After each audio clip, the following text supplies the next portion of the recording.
Okay, you're not going to believe what I have to say in this because it's not so simple. I thought I was going to get this and come on here and say, oh, well, I needed a DMX cable with the 3-pin connection. 25 feet was a nice length, seemed like a nice quality, and everything, that was going to be the entire video. But I've got a little bit of a bitch.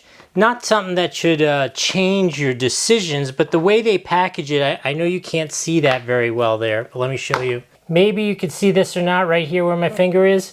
But whatever they package this stuff in, the tape has just turned into goop.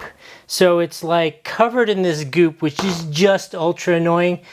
I could be a one-off thing, and I certainly wouldn't change choosing a set of wires over that.